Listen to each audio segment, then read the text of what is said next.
Retomando, a gente vai analisar agora nesse bloco a titularidade dos direitos fundamentais, os titulares dos direitos fundamentais, a aplicabilidade dos direitos fundamentais, a finalidade dos direitos fundamentais e a eficácia dos direitos fundamentais.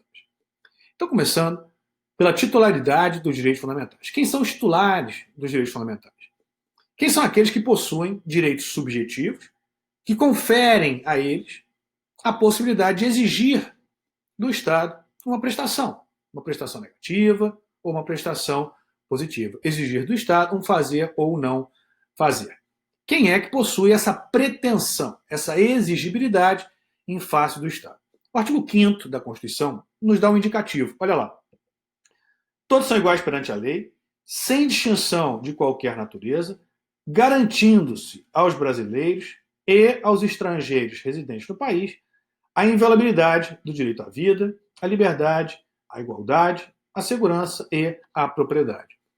Então, a princípio, numa leitura inicial, a Constituição confere direitos fundamentais aos brasileiros, brasileiro nato ou naturalizado, então aos brasileiros, brasileiro nato ou naturalizado, e aos estrangeiros residentes. Então, parece, primeiramente, que a Constituição confere direitos fundamentais apenas à pessoa natural, apenas a chamada pessoa humana, englobando todo e qualquer brasileiro, seja nato ou naturalizado, e os estrangeiros residentes no país.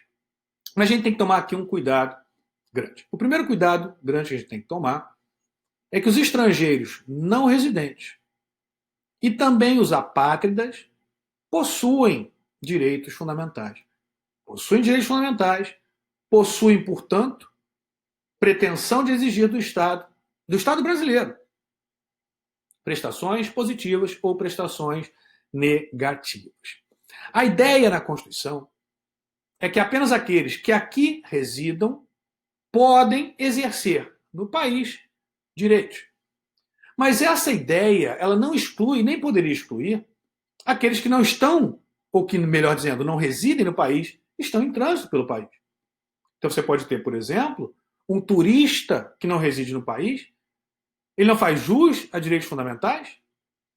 Não significa que ele tenha todo e qualquer direito inerente ao brasileiro, por exemplo. Inclusive, nós temos direitos que são inerentes ao brasileiro nato, mas que não alcança, por exemplo, o brasileiro naturalizado. Logo, nós também temos direitos que não alcançam o estrangeiro residente, temos direitos que não alcançam o estrangeiro não residente, temos direitos que não alcançam os apátridas, mas isso não significa que os apátridas não tenham direitos. Isso não significa que os estrangeiros não residentes não tenham direitos ou não possam no Brasil defender direitos.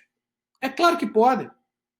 Um estrangeiro, como eu disse, não residente, um turista, ele não tem direito à propriedade? Então ele está de férias no Brasil. Aí ele começa a comprar diversas coisas no Brasil que ele quer levar ao seu país.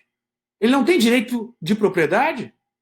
Então, se você pegar uma pessoa e subtrair furto ou roubo desse turista que está chegando no aeroporto, tá? Ele não tem direito de propriedade? É óbvio que ele tem direito de propriedade.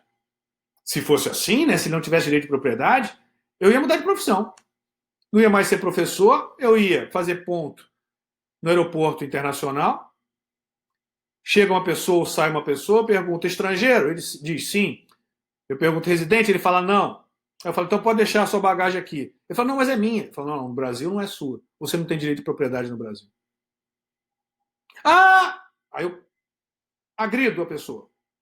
Não, mas por que você me agrediu? Porque você não tem direito de reclamar. Você não tem direito à liberdade de expressão. Você não tem direito à liberdade de vir. Você não tem direito à integridade física. Você não tem direito à vida. É correto isso? É óbvio que não. A Constituição, portanto, no artigo 5º caput, ela diz menos do que deveria.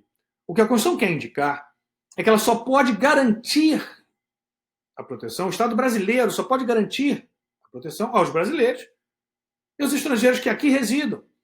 Porque se for um estrangeiro que não reside aqui, Se for um japonês que reside lá no Japão, o Brasil não pode, em relação a essa pessoa, garantir direitos fundamentais.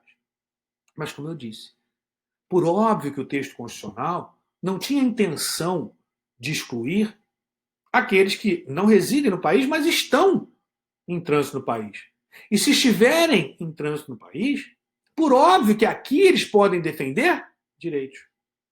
Como eu falei, não significa que eles tenham todos os direitos inerentes ao brasileiro, por exemplo, nato. Mesmo porque nem o naturalizado tem. A Constituição, ela estabelece distinções entre brasileiro nato e naturalizado, estabelece distinções, olha aí, entre natos, entre naturalizados, por óbvio, entre brasileiros, natos e naturalizados, e estrangeiros, entre estrangeiros, residentes e não residentes. Professor, eu conheço distinção na Constituição entre brasileiro nato e brasileiro naturalizado. Por exemplo, o direito à não extradição, artigo 5º, inciso 51. Vamos lá dar uma olhada? Diz lá: nenhum brasileiro será extraditado, salvo o naturalizado, em caso de crime comum praticado antes da naturalização ou de comprovado envolvimento em tráfico ilícito de entorpecentes e drogas afins na forma da lei. Então aqui é uma distinção clara entre brasileiro nato e naturalizado. O nato não pode ser extraditado. O naturalizado pode, nessas duas situações, ser extraditado. Então, a diferença de tratamento na Constituição entre brasileiro nato e brasileiro naturalizado. Mas sempre quando eu indico esse dispositivo, eu também faço uma advertência importante, porque eu vejo que muita gente, em razão do fato que eu vou falar para vocês, acaba se confundindo, não entendendo bem o que aconteceu. Recentemente, foi 2017, se eu não me engano, né? Houve uma notícia de que uma brasileira nata, tinha tido a sua extradição, pedido de extradição, autorizado pelo Brasil. Em outros termos, o Brasil teria autorizado a extradição de uma brasileira nata. E qual era a situação descrita, né? A situação que gerou essa celeuma, que gerou essa polêmica? Era uma brasileira que estava residia nos Estados Unidos há mais de 10 anos, acho que quase 20 anos ela residia nos Estados Unidos. Havia se casado com um americano, tinha filhos americanos, residia nos Estados Unidos. Atenção agora. Residia nos Estados Unidos licitamente, ou seja, legalmente, tinha residência legal nos Estados Unidos, e decidiu se naturalizar americano. Casado com americano, os filhos nasceram lá nos Estados Unidos, filhos americanos, morava lá 20 anos, residia, como eu disse, legalmente, né? Residência lícita nos Estados Unidos, e ela decidiu se naturalizar. Se naturalizou americano. Se naturalizou americano, um tempo depois de ter se naturalizado americano, ela mata o marido. Ela vivia nos Estados Unidos em um estado em que se aplicava esses casos da pena de morte. O que fez ela? Fugiu para o Brasil. Os Estados Unidos entrou com um pedido de extradição e a defesa alegou que ela, como brasileira nata, não poderia ser extraditada. Então, ela, como brasileira nata, não poderia ser extraditada por força do artigo 5º da Constituição, inciso 51. Mas muita atenção com esse caso. Porque, na verdade, quando ela cometeu o crime, ela já não era mais brasileira nata. Dê uma olhada na Constituição, no artigo 12, parágrafo 4º. Olha o que diz lá. Artigo 12, parágrafo 4º. Será declarada a perda da nacionalidade do brasileiro que... A Constituição traz duas situações de perda da nacionalidade do brasileiro. Inciso 1. Tiver cancelada sua naturalização por sentença judicial, transitado e julgado em virtude de atividade nociva ao interesse nacional. Veja que o inciso 1 faz referência a tiver cancelado a sua naturalização. Então, por óbvio, que o inciso 1 do parágrafo 4º do artigo 12 aplica-se apenas aos naturalizados. Não é o caso dela. Ela era brasileira nata. Mas preste atenção agora no inciso 2. Então, novamente, parágrafo 4º, será declarada a perda da nacionalidade do brasileiro que, inciso 2, adquirir outra nacionalidade. Então, adquiriu outra nacionalidade, o brasileiro, nato ou naturalizado, perde a nacionalidade brasileira automaticamente. Você deve estar assustado, né? Mas muito cuidado. Muito cuidado por quê? Porque você certamente, né, já ouviu falar, ou um amigo, ou um parente, que se naturalizou. Ah, eu tenho um familiar que mora nos Estados Unidos há muitos anos e decidiu se naturalizar americano. Mora na França, mora na Inglaterra, enfim, mora em outro país e decidiu se naturalizar. Muito cuidado com essa situação. Porque ao se naturalizar voluntariamente, o brasileiro perde automaticamente a nacionalidade brasileira. Perde, portanto, a nacionalidade brasileira. Será necessário, óbvio, né, uma declaração formal de perda dessa nacionalidade, mas muito cuidado exatamente nesse caso. Por quê? Porque a declaração de perda da nacionalidade, ela vai retroagir à data da aquisição de outra nacionalidade. Então, ela vai ter efeito retroativo à data de aquisição de outra nacionalidade, tá? Como era o caso dessa senhora que a gente está aqui falando. A perda-mudança, portanto, ela acontece a partir do momento em que o brasileiro voluntariamente adquire outra nacionalidade. Ela alcança tanto a nacionalidade originária, como a nacionalidade derivada. Alcança tanto o brasileiro nato, como o brasileiro naturalizado. Com as exceções constitucionais, tá? Ah, professor, mas não pode adquirir outra nacionalidade e manter a brasileira? Pode. A Constituição traz exceções. Vamos ver as exceções? Olha lá. Será declarada a perda da nacionalidade do brasileiro que, inciso 2, adquirir outra nacionalidade, exceções, salvo a linha A, se a nacionalidade adquirida por ele decorrer do reconhecimento de nacionalidade originária pela lei estrangeira. Então, se o indivíduo tiver direito à nacionalidade originária reconhecida por outro país, ao exercer esse direito à nacionalidade originária, ele não perde a nacionalidade brasileira. Então, por exemplo, Portugal reconhece o direito à nacionalidade daquele que é neto de português. Então, reconhece esse direito. Você obtendo, portanto, essa nacionalidade portuguesa, nesse caso, você não perde a brasileira. Você está exercendo um direito reconhecido por um Estado estrangeiro. Essa é a primeira exceção. Segunda exceção. Quando a nacionalidade adquirida decorrer de imposição, grife imposição, de naturalização pela norma estrangeira ao brasileiro residente em Estado estrangeiro, como condição para a permanência em seu território ou para o exercício de direitos civis. Aqui, a naturalização do brasileiro, não o reconhecimento à nacionalidade originária, a naturalização do brasileiro decorre de imposição do Estado estrangeiro. O Estado estrangeiro impõe isso ao brasileiro para que o brasileiro continue a residir no seu país ou para que o brasileiro possa exercer direitos no respectivo país.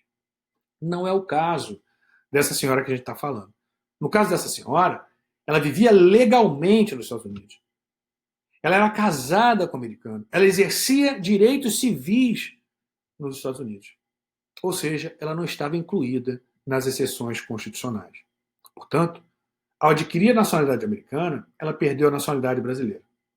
E, posteriormente, ela cometeu um crime. Quando ela cometeu o crime, ela já não era mais brasileira, embora não tivesse ainda sido formalizada a perda da nacionalidade. Quando noticiado o Brasil, quando feito pedido de extradição, o Brasil formaliza via procedimento administrativo. Nesse caso, nessa segunda exceção, nessa segunda hipótese de perda da nacionalidade, a perda da mudança, ocorre por processo administrativo. No primeiro caso que nós vimos, que é a perda da sanção, que se aplica apenas ao brasileiro naturalizado, vou ler para vocês novamente, é necessário sentença judicial transitada e julgada, tá? Então, parágrafo 4º do artigo 12. Será declarada a perda da nacionalidade do brasileiro que, inciso 1, tiver cancelada sua naturalização por sentença judicial, leia-se transitado e julgado, artigo 75 da Lei de Imigração. Já no segundo caso, que é o que importa para nós, adquirir outra nacionalidade, a chamada perda mudança, ela se dá por processo administrativo. Então, o caso novamente, tá? Brasileira, residente nos Estados Unidos há mais de 20 anos, casada com americano, tem filhos nos Estados Unidos, residente legalmente, exercia direitos civis nos Estados Unidos normalmente, sem qualquer objeção. O que faz ela? Se naturaliza americana. Se naturaliza americana, não está incluída nas exceções constitucionais previstas no artigo 12, parágrafo 4º, inciso 2, a linha A e B, não foi reconhecimento de nacionalidade originária e também não foi em decorrência de imposição para que ela lá permanecesse, lá nos Estados Unidos, ou para que ela lá exercesse direitos civis. Como eu disse, ela residia legalmente e, consequentemente, lá exercia direitos. Mas ela decidiu se naturalizar voluntariamente, sem que fosse imposto a ela essa naturalização. Se naturalizou americana, jurou a bandeira, se naturalizou americana. Tempos depois, mata o marido, foge para o Brasil. Estados Unidos entra com pedido de extradição. Comunica o Brasil que uma cidadã americana havia matado um outro cidadão americano e fugido para o Brasil. Ela alega que é brasileira nata e, consequentemente, não poderia ser extraditada. O Brasil, ao receber o pedido de extradição, instaura um procedimento administrativo de perda da nacionalidade. É declarada a perda da nacionalidade com efeito retroativo, efeito ex tunc, retroativo à data da aquisição da nacionalidade americana e, consequentemente, se identifica que o crime foi praticado após ela ter se naturalizado americana. Consequentemente, foi praticado quando ela já não era mais brasileira, consequentemente o STF deferiu o pedido de extradição, ela foi extraditada. Mas aí eu lhe pergunto, houve nesse caso extradição de brasileiro nato? Não, não houve extradição de brasileiro nato. O que houve foi, primeiramente, a declaração de perda da nacionalidade de brasileiro nato em razão da aquisição voluntária de outra nacionalidade, fora das ressalvas previstas no parágrafo 4º, inciso 2, A e B, e, consequentemente, foi posteriormente definido o pedido de extradição de uma cidadã americana. Então, muito cuidado com essa questão de extradição de brasileiros. Tá? Então, você tem que identificar, primeiramente, a perda da nacionalidade, para depois você ver o momento que o crime foi praticado e, consequentemente, se será possível ou não a extradição. Então, retomando a questão da titularidade, são titulares de direitos fundamentais os brasileiros, natos ou naturalizados, os estrangeiros residentes e também os não residentes e até mesmo os apátridas. O artigo 4º da Lei de Imigração, ele estende os direitos fundamentais também aos estrangeiros. Vimos no exemplo dessa ex-brasileira, né, que ela defendeu direitos aqui. Ela impetrou um habeas corpus, alegando violação ao seu direito de não ser extraditada. Exerceu aqui o seu direito ao contraditório, o seu direito à ampla defesa, embora, óbvio, no caso dela, ela não tivesse mais direito à não extradição. Como eu disse para vocês, a Constituição, portanto, faz diferença, faz distinção entre direito brasileiro nato e naturalizado. Exemplo, o da extradição, faz distinção entre brasileiros natos, Professor, distinção entre brasileiros natos, essa eu não conhecia. Nato naturalizado, tudo bem. Mas natos eu não conhecia. Por exemplo, para você ser presidente da República, tem que ser brasileiro nato. Mas basta ser brasileiro nato? Não. Acima de 35 anos de idade. Então, distinção em razão da idade. Distinção entre brasileiros natos em razão da idade, portanto. Então, brasileiro nato pode ser presidente? Pode. Qualquer um? Não. Só aqueles acima de 35 anos de idade. Então, distinções entre brasileiros natos. Temos mais, hein? Vamos ao artigo 222. Artigo importante para vocês. 222, olha o que diz lá. A propriedade, então direito de propriedade, a propriedade de empresa jornalística e de radiodifusão sonora, de sons e imagens é privativa de brasileiros natos ou naturalizados há mais de 10 anos. Então aqui a distinção entre naturalizados. Naturalizados há menos de 10 anos não pode ser proprietário dessas empresas. Apenas naturalizados há mais de 10 anos. Então nós temos distinções entre natos, vimos o exemplo da idade para ser presidente, distinções entre nato e naturalizados, distinções entre naturalizados, distinções, veja só, entre estrangeiros.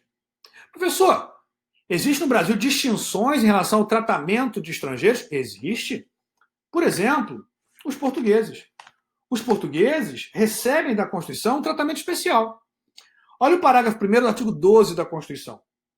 Diz lá, aos portugueses com residência permanente no país, se houver reciprocidade em favor de brasileiros, serão atribuídos os direitos inerentes ao brasileiro, salvo os casos previstos nesta Constituição.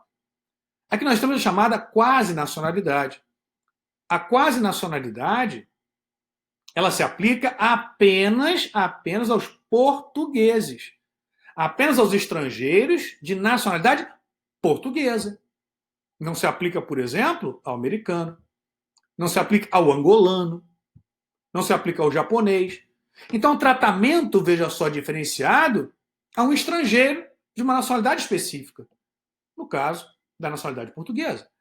Então, na Constituição, nós temos distinções entre natos, entre nato e naturalizado, entre naturalizados, entre estrangeiros, olha lá. E, óbvio, entre brasileiros e estrangeiros. Entre brasileiros natos e estrangeiros e entre brasileiros naturalizados e estrangeiros. Mas são distinções que vêm previstas na Constituição. Mas retomando agora a titularidade. Então, titularidade, pessoas naturais, nacional, nato ou naturalizado, portugueses equiparados à quase nacionalidade, artigo 12, parágrafo 1º, estrangeiros e apátridas, artigo 5º da Constituição, combinado com o artigo 4º da Lei de Imigração, diz lá, ao migrante é garantido o território nacional em condição de igualdade com os nacionais. Então, veja, ao migrante é garantida no território nacional. O Brasil só pode garantir dentro dos limites territoriais do Estado brasileiro, em condição de igualdade com os nacionais, a inviolabilidade do direito à vida, à liberdade, à igualdade, à segurança e à propriedade. Temos aqui uma exceção, por exemplo, no 222 da Constituição, que o estrangeiro não pode ser proprietário desse tipo de empresa. Então, é uma exceção constitucional. Uma exceção ao próprio artigo 4º da Lei de Migração, que confere, em pé de igualdade, direitos fundamentais à pessoa migrante ou na condição de migrante em território brasileiro. Mas também são titulares de direitos fundamentais as pessoas jurídicas. Pessoa jurídica, por exemplo, não tem direito de propriedade, não tem direito à honra, direito ao nome. Sim, claro que tem. Não tem direito à segurança, por exemplo, um dos aspectos desse direito, segurança jurídica. Claro que tem. Segurança em matéria tributária. Claro que tem. Então, os direitos fundamentais são titularizados pelas pessoas naturais, brasileiros natos e naturalizados, estrangeiros residentes, estrangeiros não residentes e também pelas pessoas jurídicas. Já o Estado não é titular de direitos fundamentais. O Estado não é titular de direitos fundamentais. Então, são as pessoas naturais e as pessoas jurídicas, como visto. Então, vimos aí a titularidade dos direitos fundamentais. Agora, a aplicabilidade dos direitos fundamentais. Quanto à aplicabilidade dos direitos fundamentais, é importante, primeiramente, a leitura do parágrafo 1º do artigo 5º. Olha o que diz lá. As normas definidoras dos direitos e garantias fundamentais têm aplicação imediata. Veja só, aplicação imediata não significa aplicação direta. O que eu quero dizer com isso? Aplicação imediata, entendo eu, significa que todo e qualquer indivíduo podem, de forma imediata, exigir do Estado, diretamente de um poder do Estado, direitos fundamentais, ou via poder judiciário. Então, os direitos fundamentais, por terem aplicação imediata, eles regulam diretamente determinadas situações, ou, se não houver essa eficácia direta, é possível intervenção do judiciário para garantir aquele direito fundamental. Então, ele tem aplicação imediata. Aplicação imediata é essa que pode ser direta ou indireta. Direta, quando além da aplicação imediata ele tiver eficácia, portanto, positiva, já puder ser o direito fundamental utilizado diretamente a partir da Constituição, num caso concreto.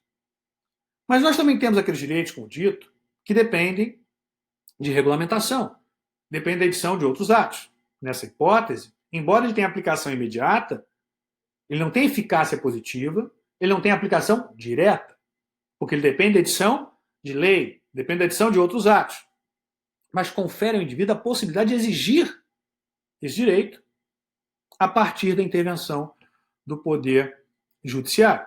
Veja que nós temos instrumentos para isso. Por exemplo, o mandado de junção. Olha o mandado de junção no artigo 5º, inciso 71. Diz lá: conceder-se-á mandado de junção sempre que a falta de norma regulamentadora torne inviável o exercício dos direitos e liberdades constitucionais e das prerrogativas inerentes à nacionalidade, à soberania e à cidadania.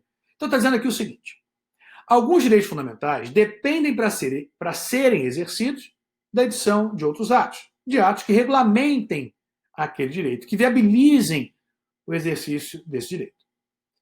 Contudo, enquanto esses direitos, que dependem de regulamentação, não forem regulamentados, é possível que o indivíduo exija, via Poder Judiciário, através de mandados de injunção, que o Poder Judiciário garanta o exercício desse direito, enquanto não editada a norma regulamentadora. Então, isso indicaria que os direitos fundamentais têm aplicação imediata, pois eles podem ser exigidos via Poder Judiciário quando não tiverem aplicação direta. Então, veja só o detalhe que está falando. Aplicação imediata não significa aplicação direta. Aplicação imediata significa que ele confere ao indivíduo a possibilidade de exigir do Estado uma prestação positiva ou negativa. Alguns direitos fundamentais têm aplicação direta, pois não dependem de regulamentação. Outros direitos fundamentais não têm aplicação direta, pois dependem de regulamentação. Nesse caso, dos direitos que dependem de regulamentação, enquanto não regulamentados, é possível você se socorrer do judiciário, pedindo ao judiciário, via mandado de junção, que o judiciário garanta o exercício desse direito, enquanto não é editada a norma regulamentadora. Por que é importante isso que eu disse para vocês? Para a gente identificar a divergência doutrinária quanto ao parágrafo 1º do artigo 5º da Constituição, é o que a gente vai ver agora. Então, a aplicabilidade dos direitos fundamentais. Artigo 5º, parágrafo 1º. As normas definidoras de direitos e garantias fundamentais têm aplicação imediata, hein?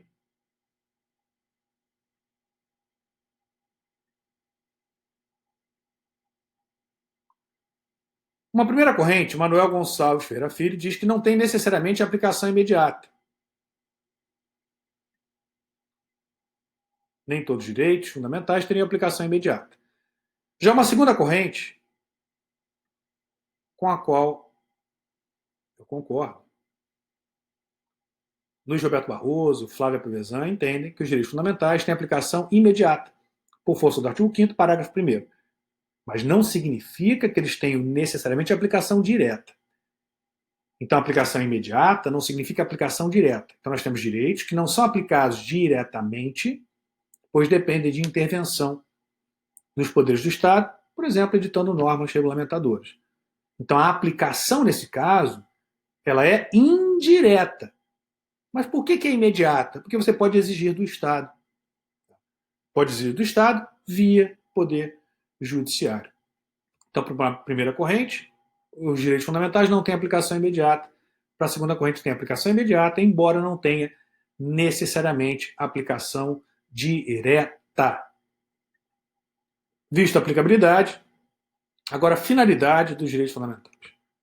Quanto à finalidade dos direitos fundamentais, nós podemos examinar essa finalidade em dois planos. No plano jurídico objetivo e no plano jurídico subjetivo. No plano jurídico objetivo, indica que os direitos fundamentais são direcionados ao Estado, aos poderes públicos, gerando obrigações de fazer prestações positivas ou de não fazer prestação negativa.